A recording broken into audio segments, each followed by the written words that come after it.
at 6 p.m. Eastern Time. And as we've talked about, if you're new to the live stream, welcome aboard. If you're a regular, good to have you back again. This is free form, and we open this up here to your questions, your comments about what you want to talk about for the next hour and your opinions, which is what we've tried to do on the podcast, and I think very successfully over the last year and a half or so. To get people to talk and to think and to look into ideas and to give some thoughts about what's happening in the world. And as I've always said, and I'm probably going to get into this at least 3 or 4 times during the live stream here today, anybody can have an opinion. We all have opinions. But I tend to prefer informed opinions on some of these topics, and you've been so gracious to supply an awful lot of those on some of the topics. We did send a note out a little while ago to ask us what do you want to talk about today on the live stream.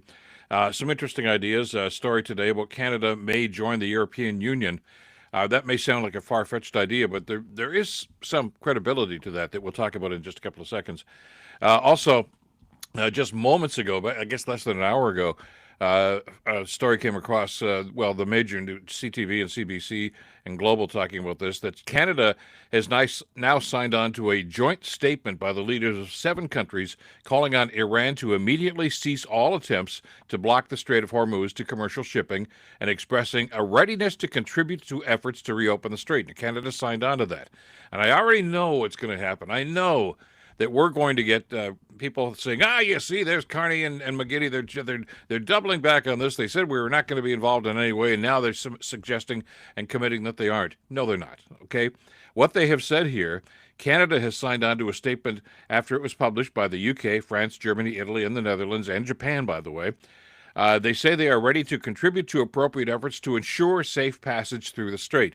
They didn't say we're going to send ships there and blow them out of the water and kill a whole bunch of them. You know, the way Trump has responded to this over the last couple of days. If they don't do that, they'll see bombs like they've never seen before, yada, yada, yada. Well, that's the immature Trump attitude towards everything. These countries, including Canada, are taking a much more mature approach to this and simply saying, what can we do to make this happen, to get commercial vessels back and forth through there, which is a laudable goal, certainly. They at no time talk about any military involvement in any way, shape, or form, so let's not get ahead of ourselves here. Christy says, hey, I'd rather join the EU than be reliant on the meth lab down south. There's an interesting story about that, Christy, that I want to get to in a second here that talks about some of the details about what might be happening here. And as we've talked about on the podcast before, if you wanted to connect the dots here, Canada has been leaning this way for about the last year, a little more than a year now, with some of the things that Prime Minister Carney has done vis-a-vis trade deals and partnerships that he's already talked about with the European Union, with some of those countries individually. And there's a precedent here for this that just might actually follow. Mary Leslie, hi, good to have you with us today in Alexandria, Virginia. Good to have you on the program here today, too. Moncton, New Brunswick. John, good to have you with us here on the live stream. Let's get the conversation going here on some of these issues. Adam is here says, hi, y'all. Keep our soldiers safe. Best Coast life. We certainly want to do that, don't we? And by the way, there's no commitment to military involvement in any of this stuff, despite what you may have heard on some of the social media sites over the last little while. Hey, Linda, good to have you with us on the live stream. They said could even be talking about opening talks with Iran to broker safety guarantees for shipping. Well, and this is it. We are in a position, and so are some of these other countries, to be able to sit down and talk with the Iranian government about this because we're not firing missiles at them. It's awfully hard to have discussions with another country while you're bombing the crap out of their capital and killing their private citizens. And no wonder that the Iranians have decided to retaliate in situations like this. And it's inevitable when something like this happens. As we've talked about before, the Iranian goal here, I'm sure, is not to try to defeat the Americans, one-on-one. You can't do that. But they can make life a living hell for them for the next little while, sadly. A Bullet says, if we drop our currency at the most partial partnership of some kind with the EU, well, that's to be negotiated. And let's not get ahead of ourselves here. I think what they're talking about here is a partnership, not necessarily a membership. Answer says, can't believe Poilievre actually said he supports marijuana legislation. I assume you're referring to his discussion on the Joe Rogan podcast that is making the waves now. I've listened to part of it. It's about 2.5 hours long, which is awfully tedious. to listen to the whole thing, but to listen to both those guys for 2.5 hours. But I have heard a number of excerpts from it over the last couple of days, and yeah, I have an opinion on this, and I'd like to get your thoughts about this too. The immediate reaction from some of the conservative pundits is, "Hey, what a great idea! What a great move for Poilievre." Just like they said, his trip to Europe was a great move, and his trip to the United States in general was a great move. But that's conservative lens that they're looking through here, because they're trying to prop their guy up here. I don't know that the rest of the world gives a damn what Pierre Poilievre is doing these days. Best Coast Life says we can be like Norway, EU adjacent. That may be a lot closer to the truth than what some people are suggesting about full membership here. Robin Stevens says Canada would not be the first North American nation to join the EU. French Guiana, South America, is part of the EU. Let me take a couple of seconds to point that point. Let me get Norman's point in here first. Says, I'm thinking what Carney has done is so good for our country, even for Alberta and Saskatchewan. I'm thinking we should join. We were invited by France, so I think we should with them and back up. And that was the comment, I think, that really got the conversation going here, wasn't it, Norman? The foreign minister for France said, hey, wouldn't it be great if Canada joined the EU? Now, he's kind of smiling when he said it as a nudge, nudge, wink, wink. But as we said, we've already set the precedent, and the Prime Minister has set the precedent for this with some of the arrangements that he has already made. And look at what's going on here with procurement, okay? The crazy guy in the White House was saying, we'll have to spend more for NATO, we're backing, which is all BS. But those nations, including Canada, have stepped up their military commitments now to NATO, and we're spending more on jets, on munitions, etc. The trick here, though, and here's a story that nobody seems to want to talk about, that we are spending more, and so are the European nations, but they're not spending it in America.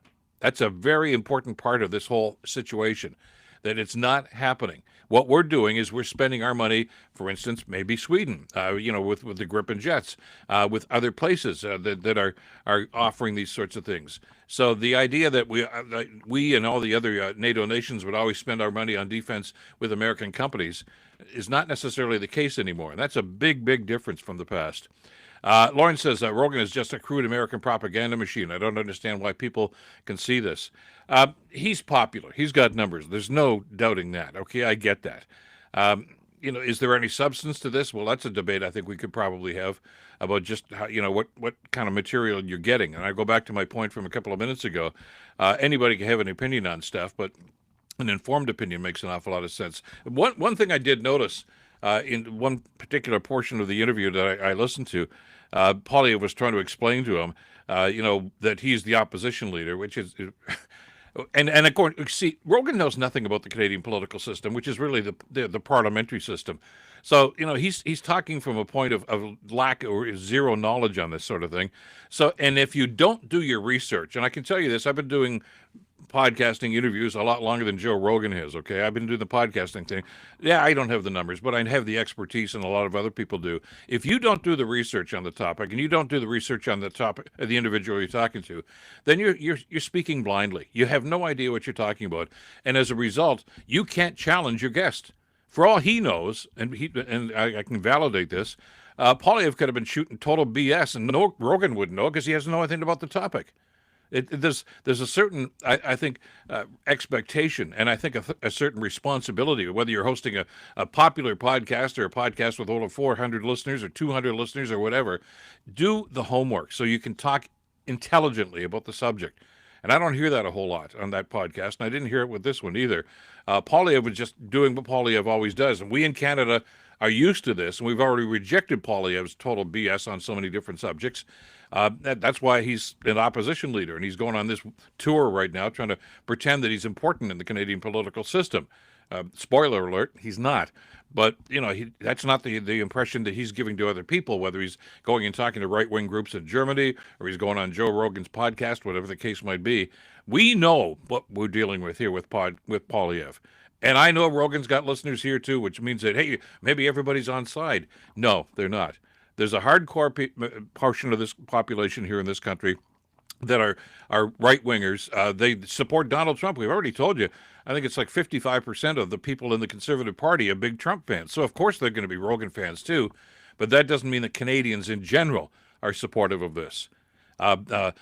Where are we going here? Riddle Morey says PP is not educated at all in anything. He speaks for what he is following. Trump's ideology and doing what other countries' idiotic moron is suggesting, who is a dictator. Dumb. PP is dumb.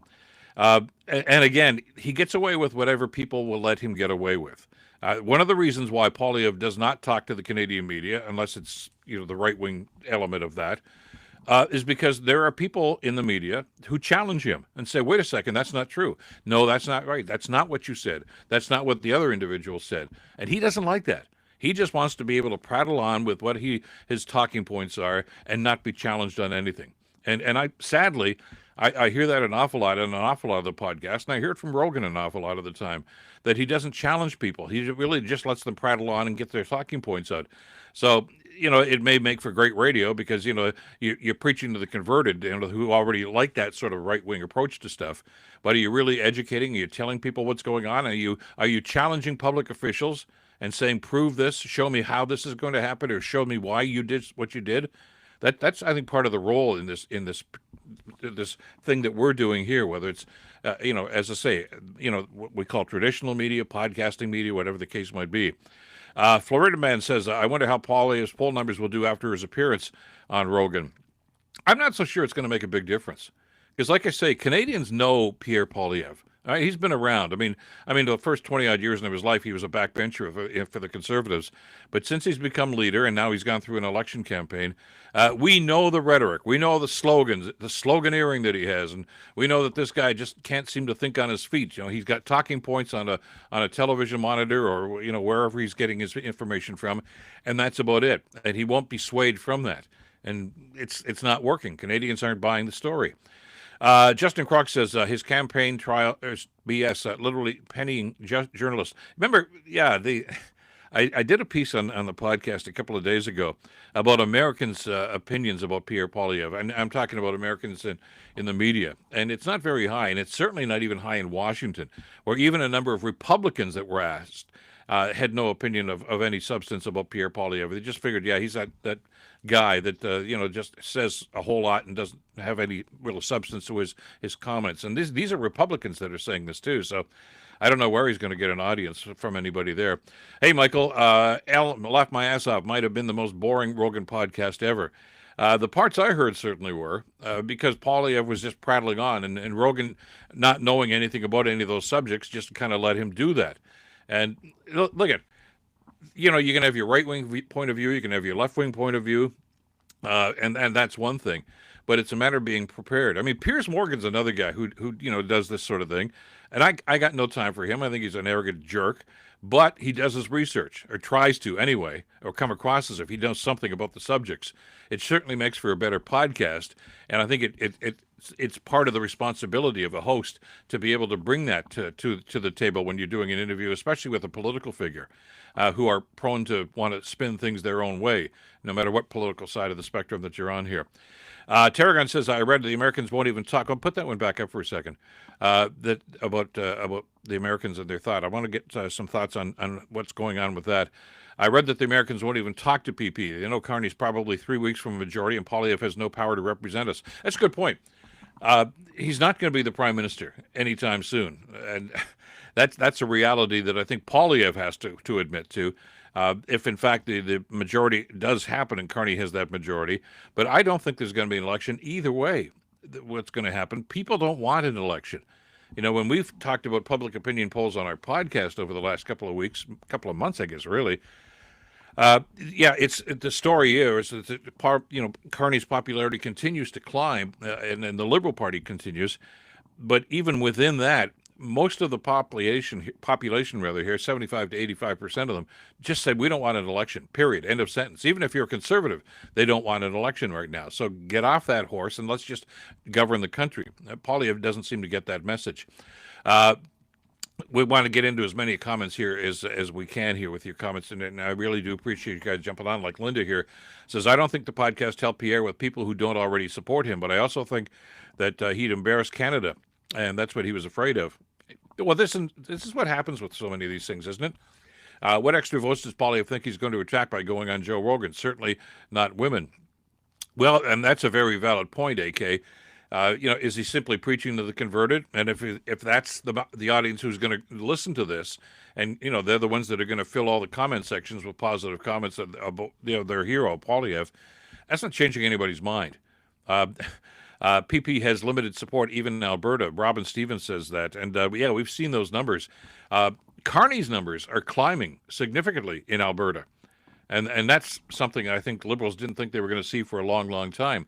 But he's the preferred prime minister in Alberta and in Saskatchewan too. And I'll tell you, my opinion, one of the reasons why is because, first of all, he does have dialogue with those premiers. They are of a different political stripe than he is. That doesn't stop him, and he's starting to deliver. Scott Moe owes this guy a lot. I mean, he took Moe to China, got the trade deal there, where all of a sudden the canola and the problems with the agricultural industry were reduced significantly. He took him to India, huge trade deals and commitments from the Indian government about what's going to be happening with Saskatchewan too. Carney's not just all talk. And to use an old Alberta expression about politicians, he's not just all hat and no cattle. I mean, he delivers. He knows what he's talking about, and world leaders know that too. I noticed the comments from the Prime Minister of the Netherlands and others who have been talking about the Prime Minister at some of these meetings over the last little while. And the essence seems to be, well, thank heavens we have a leadership from Canada these days. When's the last time you heard that on the international stage? And praise for Mark Carney because of that. Jonathan says the problem with PP is that he is compared to Carney. He simply doesn't come close to measuring up. That's why he lost the election in the first place. I think Canadians know that. But if you listen to any part of the Rogan show, for instance, you got a much different impression.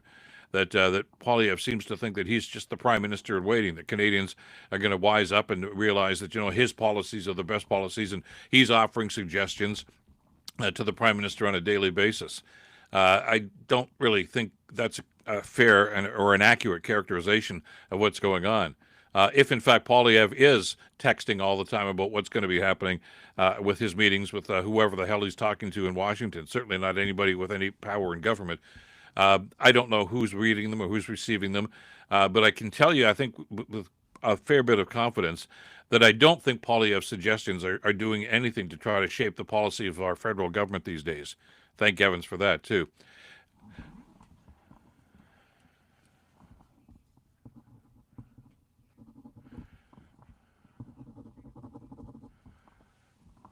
RH, thank you for the tip. RH says he's not interested in joining the EU or for joining the movement to try to open the Strait of Hormuz.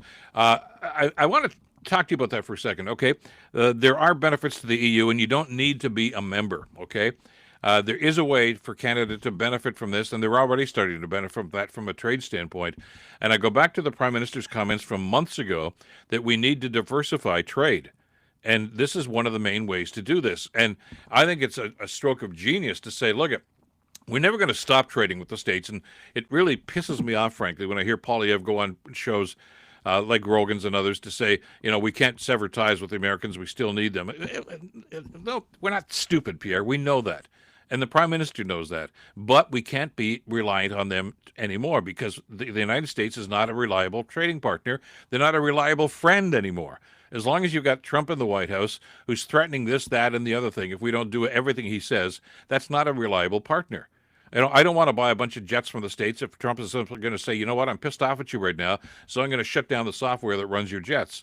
I don't want him saying, you're going to impose a 75% tariff on you because you made me angry today. That's not a reliable partner. That's a whack job in the White House. And Carney understands that we need to be reliant upon people that we can trust. That's why he's forging these relationships. I think any talk about being a member of the European Union is far, far too much of a leap at this stage. It's not necessarily going to happen, but you can have a partnership with the European Union, and I think we already have. And to enhance that partnership, I think is good for us. If you missed the first part of the podcast, of the live stream today, at no time did the Canadian government say that, hey, they're going to help militarily to open the Strait of Hormuz. They said they want to join with these other countries to find a solution to it. That's called negotiation. Now, that's a word that Donald Trump doesn't know and doesn't understand. All he's talked about is blowing them out of the water and blowing ships up, and I'll kill them, and I'll kill them, which is really interesting talk for a guy who's supposed to be a world leader. Nobody has talked about that.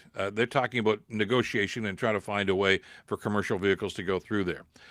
Hainfoot says, when Joe asked about legislating cannabis and it should be up to the individuals to decide, Pierre agreed with him. The Rational Nation channel looks up to Pierre's voting record. Pierre voted nay. Yeah, if you look at Pierre and his voting record on a number of different issues, you'll find that. As a matter of fact, he's whining and complaining now about floor crossings because his party, of course, is losing in that battle. And saying, that it ought to be illegal. There should be there was a motion that came before Parliament a couple of years ago, and to try to abolish the idea of floor crossings. Poilievre voted it down. He said no. So what he says and what he does are two different things, which is again part of what we've talked about on the podcast for many times. When it comes to public officials, don't just listen to what they say. Watch what they do. Okay, and combine those two. So you need to get a voting record, and you need to understand where they are on issues. I don't have a problem with public officials that say, you know what, the situation has changed. I will change my mind based on different circumstances, and politicians have done that since the beginning of time. And if they can justify that sort of a change, then that's a worthy argument. If they're simply doing it because they see, well, public opinion has shifted on that, and I really don't want people to not like me, that's not a valid reason. If you're an elected official, I don't care if you're a city councilor, if you're a member of provincial parliament or a member of state legislature or the president of a country or the prime minister of a country, you need to make informed decisions. And that's what we expect, and that's what we demand of our public officials. And if those circumstances change, it's well within their rights, I think, to say, you know what, I felt that way last month. Now look what's going on. I mean, you can have an opinion about what's happening with Iran, for instance. Well, all of a sudden, when they start firing missiles into Tehran, that changes the circumstances, which is why some politicians have changed and altered their view on that. That's understandable, as long as they can justify it. And that portion of it is oftentimes lacking because they don't have any justification for it.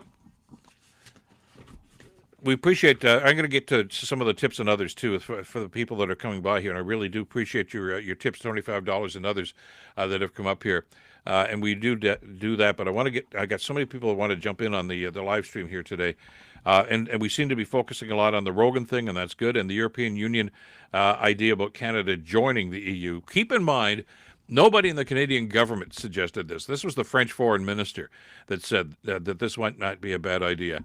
Sasiewicz says Japan is going to remember the one for that long time. Japan was in on this. By the way, the Prime Minister of Japan was meeting with Trump today. I don't know if you saw that story. With all the other crap going on, there wasn't a whole lot of coverage of this. And he insulted her, which is something Trump's very good at. Because they asked during the question and answer when he sits on his butt there in the Oval Office with the other world leader, and he's got his little his minions, Trump's minions, usually Marco Rubio and Vance and all his other little puppets are sitting there on the couch, little kids at an adult dinner saying, just sit there and be quiet until I call for you. Anyway, they asked him, I guess one of the media members asked him, why they didn't inform allies like Japan and others about the attack on Iran. And Trump made some comment about, well, it's all about surprise attacks. That's what we wanted to do. And he turned to the Japanese prime minister and said, you know all about that when you surprise attacked us in Pearl Harbor. Why didn't you tell us about that? A totally ignorant comment to make, totally out of place and embarrassing the prime minister of Japan. But this guy there's no filter with Trump. So he's going to say this sort of stuff, and the American people and are going to bear the consequences of this. But that was just another example of Trump being an idiot. It's not Trump being Trump. It's Trump being an idiot. Mary Few says there is no advantage to the F-35s any longer. Iran has just shot one down after successfully locking into its heat signature. Time for Mark Carney to sign on with Sweden. I have a theory about that, Mary, as to why, for instance, the Canadian government has not made a final decision on that. I think they might have, but let's connect the dots here. The decision is probably predicated on what's going to happen when Canada and the U.S. sit down at the table and talk about this renegotiation of the Kuzma deal. What Canada needs, and I think what Canada's doing, is they're building leverage. In other words, we need something to come back at them. And it's not just, hey, we've got fresh water and you want fresh water. It's, hey, do you want this contract for the jets? You got to give us something in return. All right. If you want more trade with Canada and you want more barriers removed, you're going to help us and you're going to reciprocate, or we're going to start trading with other countries. And we're going to increase trade with other countries like the European Union. We're not going to spend our money. Yeah, we're going to buy jets, but we're not buy those. We're going to buy submarines, but we're not going to buy them from the Americans. This is the leverage that Canada can use. And Trump can huff and puff all he wants, but what we're starting to see now with Canada and with other nations, including Malaysia, by the way, they're going back to Trump and saying, you know what, you're not going to push us around anymore. Yeah, you're big and strong, you're the Americas, but to hell with you. Malaysia just backed out of their quote-unquote trade deal with the United States. I'll tell you why, because they signed a deal and they thought they had a deal. And of course there were tariffs, and I think they reduced the tariffs to Malaysia from 47% down to 25 or something, which is supposed to be a good thing, right? But with this Supreme Court decision from a couple of weeks ago, and Trump coming back and saying, okay, I can't do that anymore, but I'm going to increase tariffs by 10% to everybody, Malaysia went back and said, you've broken the deal. We had a deal. Those were the ramifications of it. These were the factors. You broke that. Trade deal's off. To hell with you. Go away. And more countries need to do that. Just as Trump has done with NATO, just as he's done with the Kuzma deal. Trump is in violation of the existing trade deal. And Canada has every right to simply sit down at the table and say, you know what? We're not talking to you. All right, we can't trust you because you broke your word, such as it is, which is not surprising because Trump breaks his word on everything. We've got tons and tons of stories about Trump hiring people to do work for him that he never pays, Trump owing money during real estate deals, and he reneges on those. You can't trust this guy. And now, because he's the leader, he's the president of the United States, you can't trust the United States. And that's the word on the international community, and it's starting to come back and bite him. Case in point, come on, all my allies, we need you to bring your aircraft carriers and your battleships to the Strait of Hormuz. Nope. Crickets. Nobody answered. Well, they did answer. They said, no, not happening. And it's about time. Start standing up to the bully. I know that's hard. It's very difficult because you're concerned about the pushback you might get, but the only way to defeat the bully is to stand up to him. Mimi says, I don't understand why people keep going to the White House because they all know that Trump pulls crap like this every time. Yeah, I know. There's diplomacy and there's the politics of this, and I get what's going on here. And, our prime ministers have been down there a couple of times, and others have had to do the same sort of thing. It's frustrating to watch this, and it bothers me to a certain extent because I think Trump thinks this empowers him, that everybody comes to me. He doesn't even get off of his seat these days. I mean, I don't know. We can talk about the health issues and some of the other things that are going on. But you're right. It would be, I think, much more satisfying if some of these world leaders said, no. First of all, I don't want him in Canada. So, if he and Carney are going to meet, a phone calls would be a lot better for this country. I don't want him setting his foot on Canadian soil. And I think a lot of those other people feel the same way. So better to meet him there for what it's worth. The only problem is that after you have your photo op and you have the meeting behind closed doors, you can't trust him towards anything that he says. And they must know that going in. Michael says now that he says they don't need us, they need us more than we need them. Yeah, wasn't that interesting? When he said he wants all the NATO friends and allies to come and support them, and he even tried to quote, well, you have a responsibility, all you NATO members, to come, because we've always helped you. That's not what happens at all. And the only time that Article 5 has ever been invoked, as we've talked about, was after 9/11, and it was all the NATO nations coming to America's aid.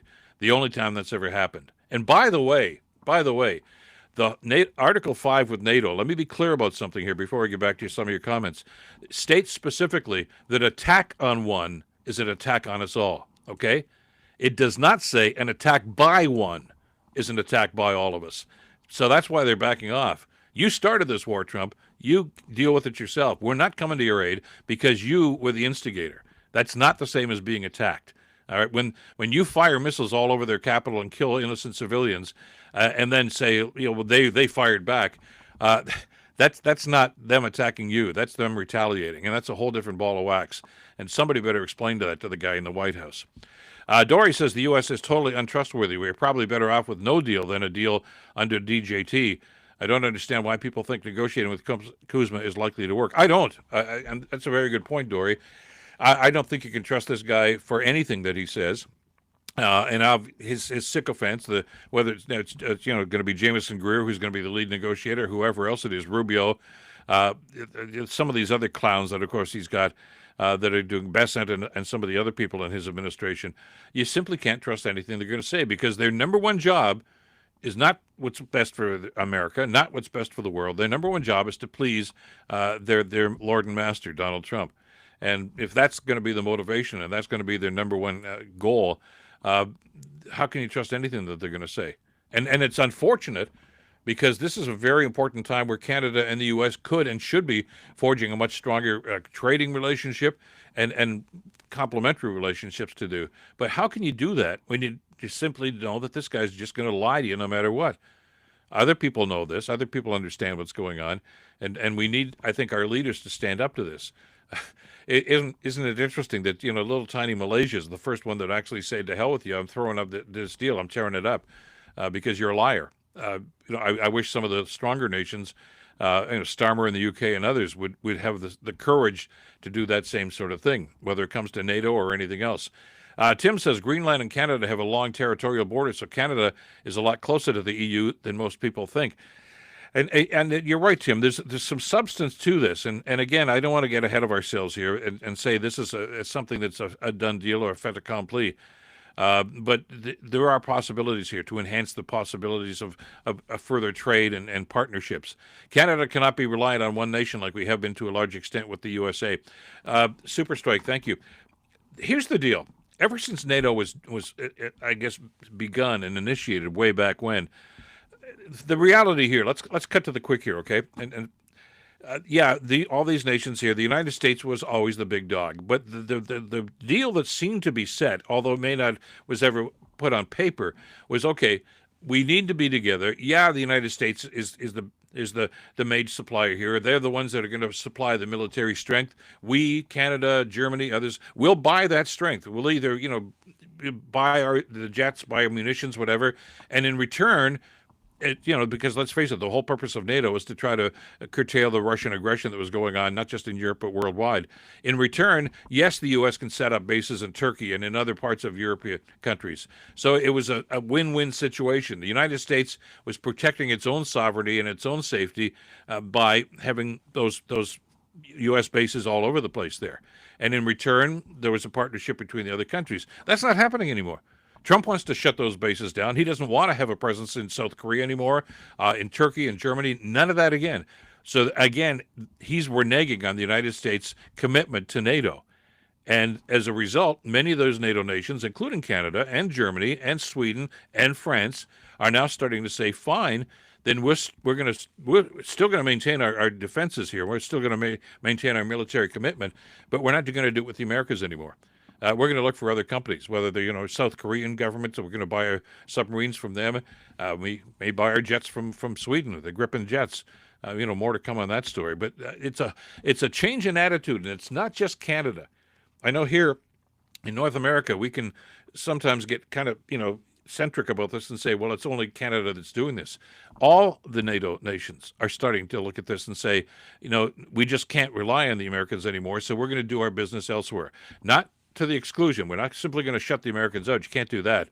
But we're going to look at India. We're going to look at other nations, including China, and start cutting deals with them with our eyes wide open and know that, there are still a lot of concerns about dealing with those countries. But you show to me why it's any different from dealing with the States right now.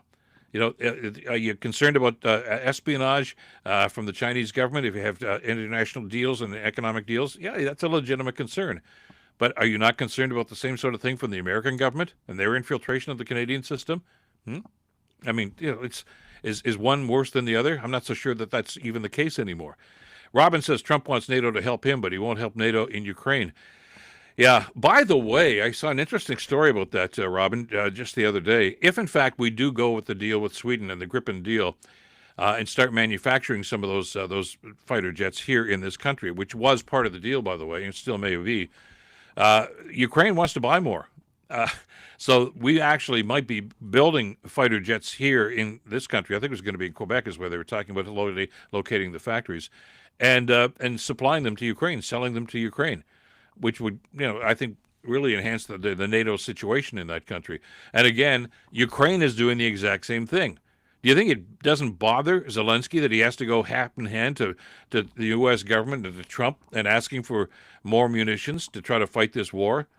Especially knowing full well that Trump is kissing up to Putin every time he can, and again Zelensky knows he can't trust Trump anymore, so he's looking to increase those partnerships with other NATO nations, including Canada. And Canada can play a much larger role if, in fact, we decide to make this deal with Sweden when it comes to fighter jets. So there's a lot going on here, and we may not see at the surface necessarily, but don't for a second think that there aren't talks going on behind closed doors about an awful lot of these issues. Tarragon Whedon says, the arrangement we have with China building a baby formula factory in Ontario has worked out to be better for us than anything with the Americans recently. And again, going in with eyes wide open to any one of these trade deals, whether it's Chinese EVs, whether it's the baby formula factory, it could be any number of different things. Understand that, okay, these are the concerns. How can we address those? And oftentimes that can be built into the contract, and the contract, like any contract, has to be managed. You can't simply say, well, they signed it and we signed it, so let's all carry on and live happily ever after. You have to have people that are going to scrutinize it, and you're going to have to monitor to see what's happening. Case in point was the arms or the deal, the nuclear deal that the Obama government negotiated with Iran. This whole crap that's going on now about nuclear weapons, etc., didn't have to be the case, because the United States, and not, by the way, there are 7 other nations, including Russia, that signed on to this deal that were curtailing nuclear development in Iran. And it was going to be monitored, and it was being monitored, and sanctions were going to be reduced, of course, against Iran. And they were compliant until Trump became president the first time and simply walked in and said, no, I'm ripping it up. And the reason he did that was to try to appease Netanyahu. And that's one of the reasons why we're in this predicament right now. If that deal had still been in place and still enforced, there's a very strong argument to be made that none of this stuff in the last 6 months would have happened with Iran, the Strait of Hormuz, or anything else. Trump is the guy who started this whole thing, and he's the guy who's making it worse. Let's be clear about that. John says Saab is also interested in partnerships for designing and building a 6th-generation, potentially 2-engine fighter, potential future option. And that's part of it, isn't it, John? Once you have those partnerships, and once you have these sharing of information and data, who knows how far that's going to go. And if, in fact, they're going to be constructed here, Canadian engineers are going to be involved in that, it can be a win-win for Canada, for Sweden, and for NATO in general. Excuse me. Where Ryby says, conservatives love to point out China spying on them, but they don't point out how Meta and other social platforms in the U.S. are taking our information to use for their benefit. Yeah, I know. Keep in mind, every time we talk about Chinese interference, and it's a legitimate concern, and they're not the only ones. I mean, North Korea, Iran, I guess, was responsible for this. There are lots of countries, certainly Russia, who we already were told, by the way, tried to influence the last federal election in the States and the last election here, too. They've got their fingers in this pot. But don't forget that Trump is rubbing shoulders with Zuckerberg and Bezos and Elon Musk, all these other guys that have a stranglehold on social media. And these guys will say and do anything that Trump wants them to say. Because in return, he just basically opens the book and says, you guys can do whatever you want with virtually no regulations and no patrolling of the sorts of things that you're doing. And they love that. So, if some people lose their security, some people lose their sense of privacy, who cares? As long as I'm making money. And that's the mindset of the Trump administration.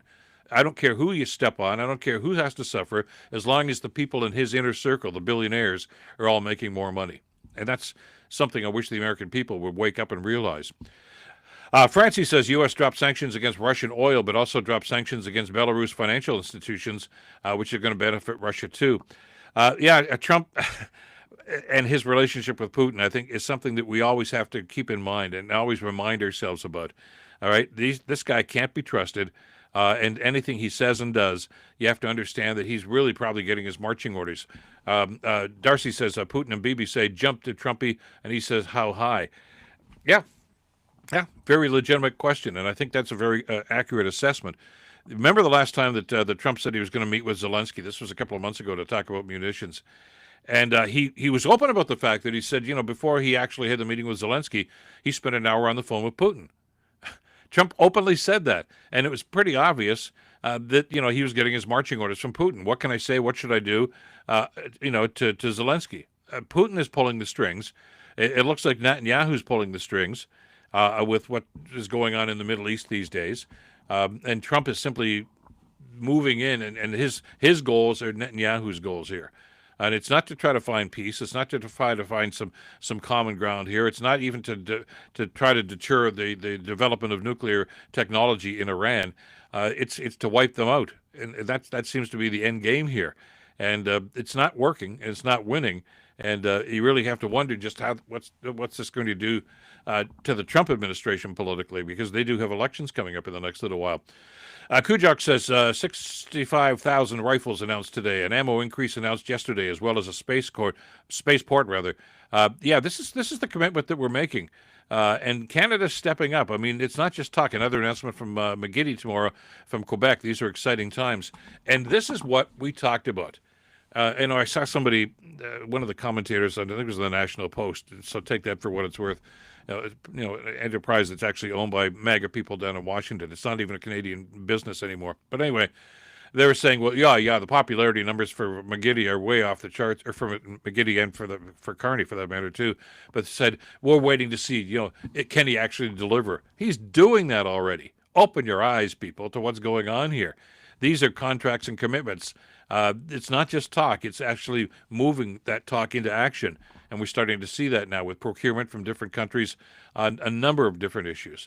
And that's, I think, the reality that we need to face and talk about here, is that what we're looking for is results. Now, is it automatically, when a deal like this is signed, does it automatically reduce our costs at the grocery store? No. Does it necessarily mean there's going to be a lot more employment here? No, but that's coming. It's moving in the right direction. There are other factors at play that Canadian government can't necessarily control, but we can control with certain elements to this, and it's our government's responsibility to move in those directions to try to mitigate the negative impacts that some of those other factors are having on our economy, and that's what our government's trying to do. Past governments haven't been very successful at that. We have a world leader now who is getting an incredibly positive reception and reputation globally, not just because of the way he talks. What that speech in Davos that we've talked about and other world leaders have complimented him on, those were words, but those were words that needed to be spoken. But the part B to that we need to remind ourselves of is he's moved from those words into actions to try to validate that and to try to deal with the problems that he addressed there. Other world leaders simply don't have the capacity to do that, and that's really unfortunate. But the leadership now, in many of these instances, is coming from Canada, and that's from a nationalistic standpoint. That's kind of cool. But on the other hand, as a Canadian, I'm glad it's happening, because other people are starting to wake up and say, this is the sort of leadership that we need globally. And somebody's got to lead the parade. And Mark Carney seems to be jumping out in front because he's good at it and he has the ideas. Soros says Canada are foregoing investment are the biggest since investment the biggest since 2007. This guy Carney didn't just drop out of the sky. I mean, this is a guy who has an incredible record when it comes to global finances. Yes, in the private sector. We talk about him being the Bank of Canada governor and then the Bank of England governor, two very prestigious posts, and he had a great deal of success in both. But he's also been very, very invested in the private sector and very successful. This guy knows money markets. He knows the power brokers in all of these other countries, and they know him. If Carney's on the phone to the president or the prime minister of such and such a country, they know this guy already by reputation, and they respect him. And that opens an awful lot of doors, especially the one door that really matters is how can we get together to try to find some common ground here? And Mark Carney's shown that he's pretty good at that. And that's the kind of thing that have been lacking in this country for years now. That we don't need to be, shutting down doors and building up walls. We need to be building bridges. And Carney's pretty good at that. Susan says, yes, Pierre Group are in our chat. They might learn something. God bless you. I mean, it's a big tent. We welcome everybody into this.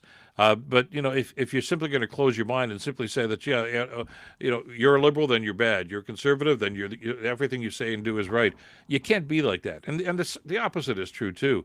That there's got to be some constant dialogue here, but there's also have to be a realization that sometimes the best ideas may come from the other side, and just shut up and go with it. Because I thought that if you get into public life, I don't care what your political stripe is, that you were there to try to improve our country. Tim, let me get Tim's comment back up there. I have to make that point about the other thing, but I think Tim makes a very valid point here, too, with his comment from just a second ago. Carney has gotten foreign financial commitments over time of close to $1 trillion. I'm not sure of the time frame. Just want a Korean company invested in a steel mill to keep it open. Yeah, and I know that some of these are commitments, and they're saying, yeah, well, when's the check going to clear? They're commitments, okay? You don't throw the whole thing in. It doesn't happen the day after you sign the deal. It takes time for these things to happen and for the investments to actually filter through the system. But they're investments and they're commitments, and we didn't have those a few years ago. All right, we didn't even have that. But we have a propensity in this country, especially because people have become so parochial, that if you don't like liberals and you don't like Mark Carney, that all of a sudden everything he says and does is all just total BS. Well, it's not true at all.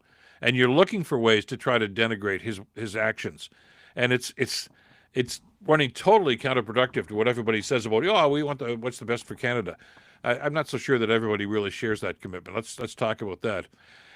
Answer says, I have noticed that Carney and Macron in France are really taking the lead when it comes to international affairs. Remember that we talked about this about a year or so ago when Trump started acting like an idiot. Well, I guess that goes back a lot longer than that.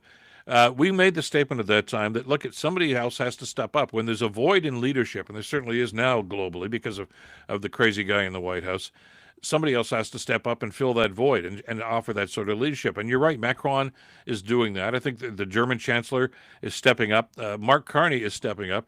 And people notice that.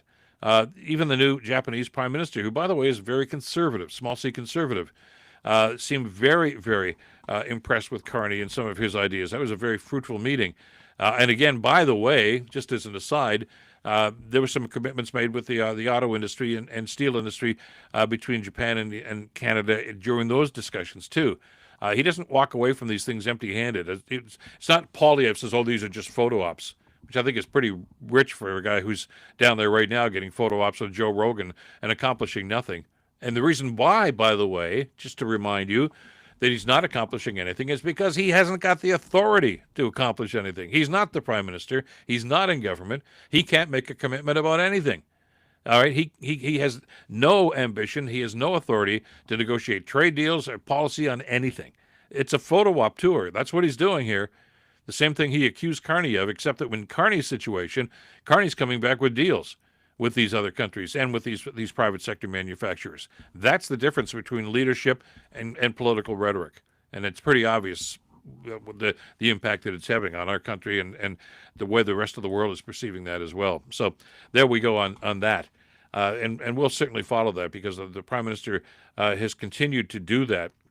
And for some of the people on the conservative benches on the opposition there he goes on another trip. He comes back with a suitcase full, okay, for the benefit of Canadian businesses. They criticized him about the trip to India, the trip to China. Well, there were a number of people in the private sector. Did you know that?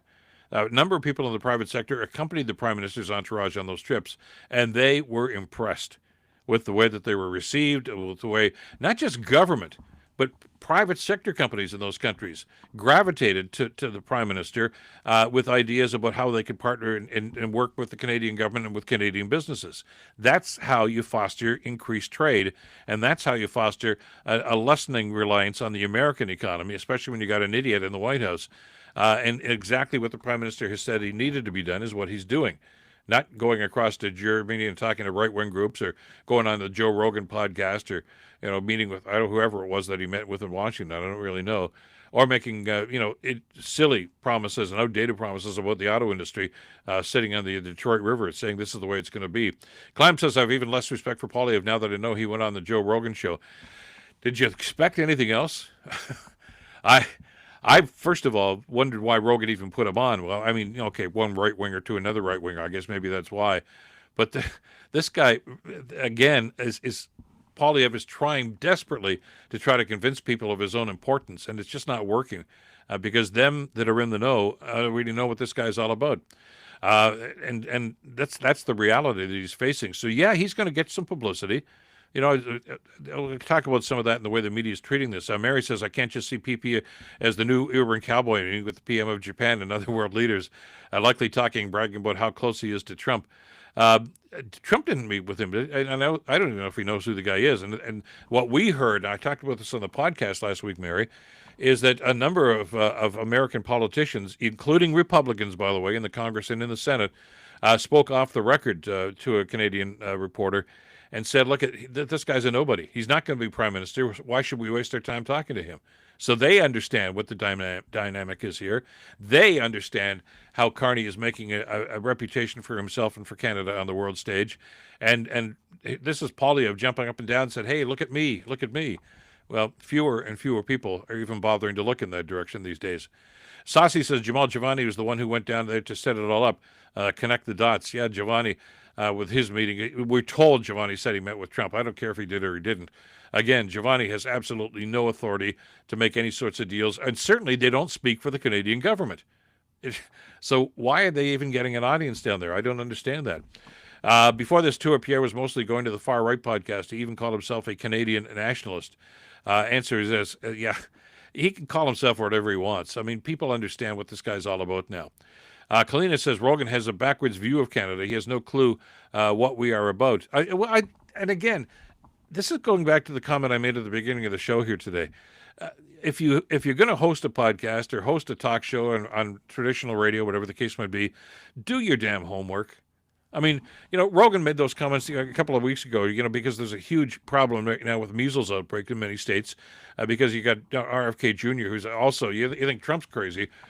This is the guy who's in charge of the health of the country, and he's anti-vax, he's anti-medication, he's so all of a sudden these measles outbreaks. And Rogan says, what's the big deal?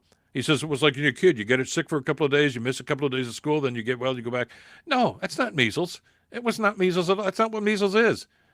Don't pretend that you're a medical expert when you don't know jack shit about what's going on here, all right? Because you mislead people who think that maybe you have done your homework and this is your educated opinion. Well, it's not.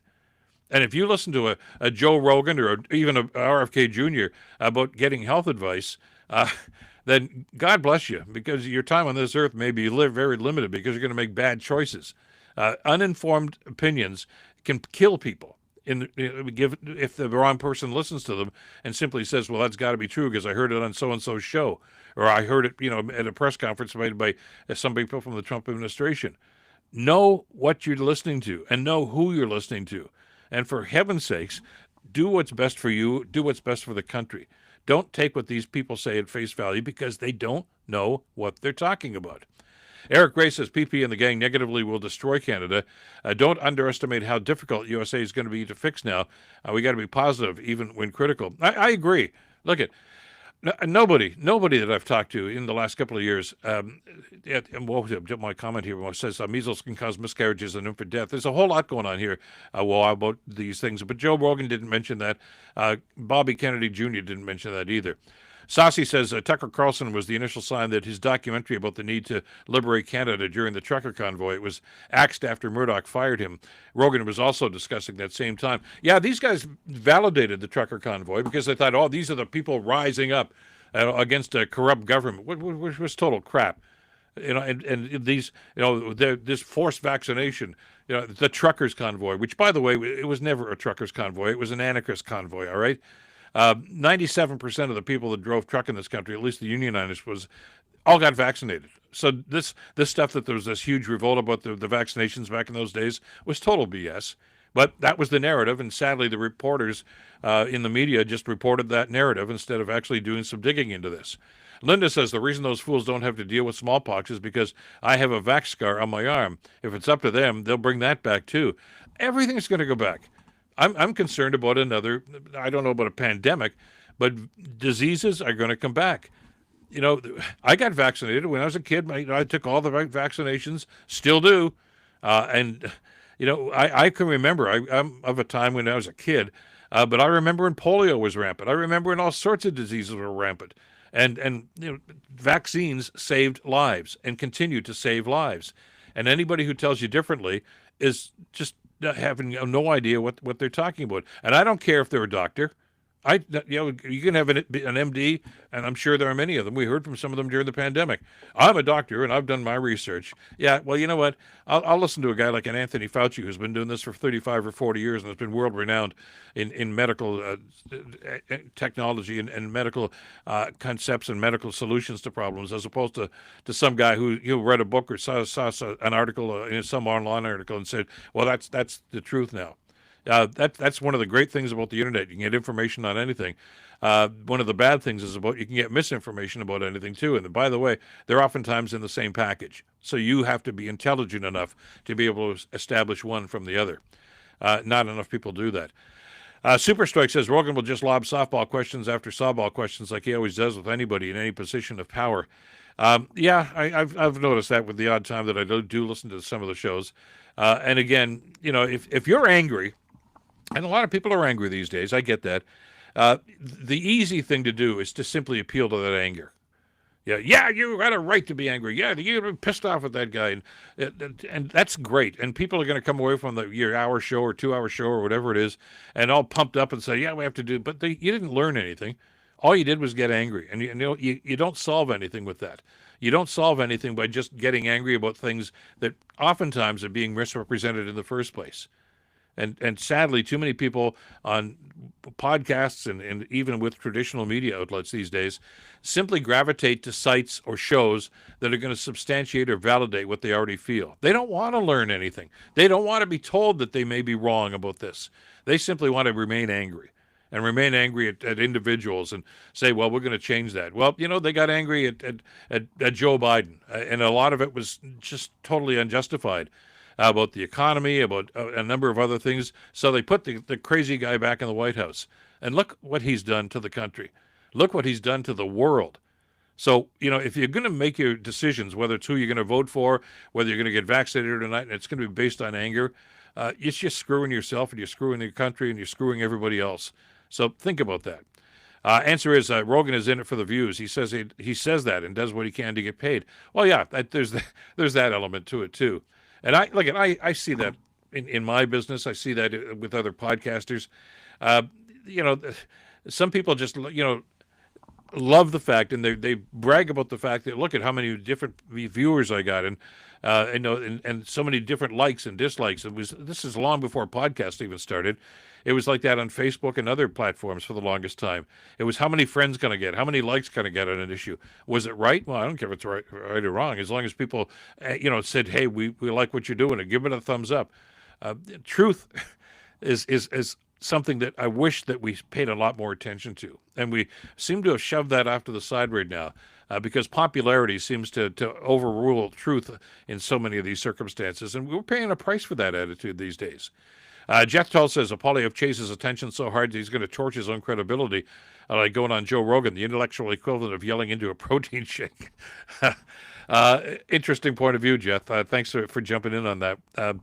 And again, if you listen to Rogan for entertainment value, then knock yourself out.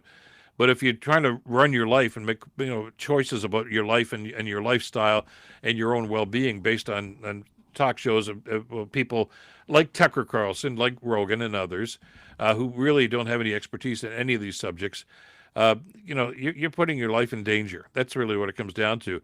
And just as importantly, you're putting your country in danger by making decisions based on that kind of rhetoric too. And we've seen that happen all too often. And it's happening in this country too. This is not, simply saying, hey, the Americans have got to get their act together. We all do.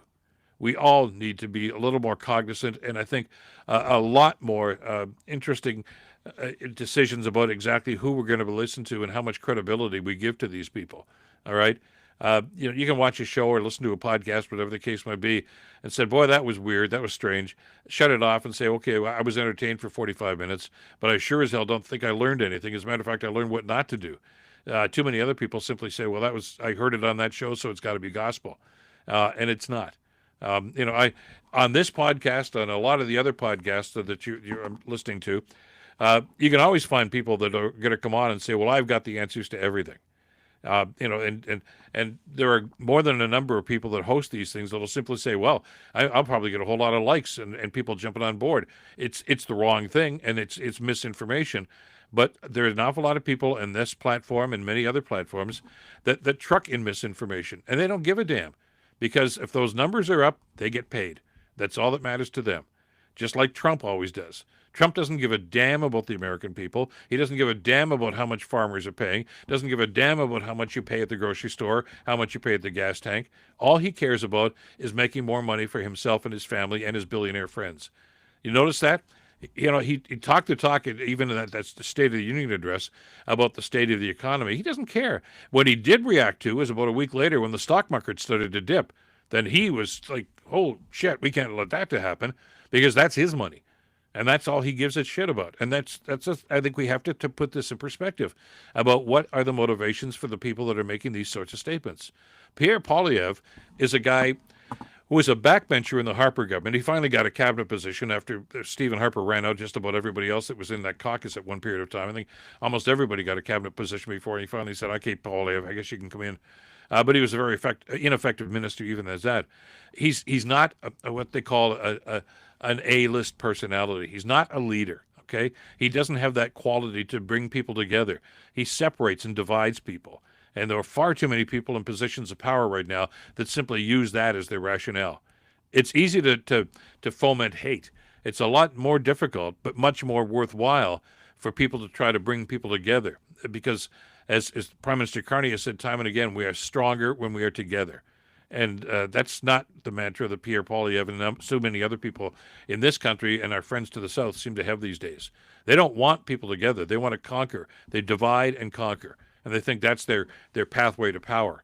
And the fact that they are that self-aggrandizing about their motivations right now probably is something that we all need to consider.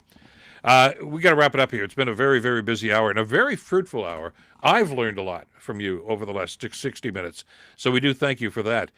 Sassy Senior says, never trust anybody who says they have all the answers. They don't understand the questions. That could well be the case oftentimes, Sassy. Thanks for that. And on that positive note, I think we'll probably wrap it up for this time. We do thank you for this. If you're joining on for the first time, good to have you with us. Come back. We do this every Thursday at 6 p.m. Eastern with our Bill Kelly podcast live stream. And we always look forward to your input and your communications on all of these topics. We got off on a number of different things here and a lot of other stuff I wanted to talk about that well, we'll probably talk about it in the podcast over the next couple of days. And, of course, next Thursday, we'll have the same opportunity for you to jump in for this as well. Thanks, as always, to all of you for this. And we do remind you about the podcast, too, to share the information about what we're doing and to please hit the like button, too, so that we can share this and bring more people into the conversations for the next time. Very lively discussions, as always. Our thanks to Madeline Kelly, who does an outstanding job each and every week, each and every day of the podcasts, too, to bring this information to you, and we do thank you for that. Until next time, I'm Bill Kelly. Stay in touch.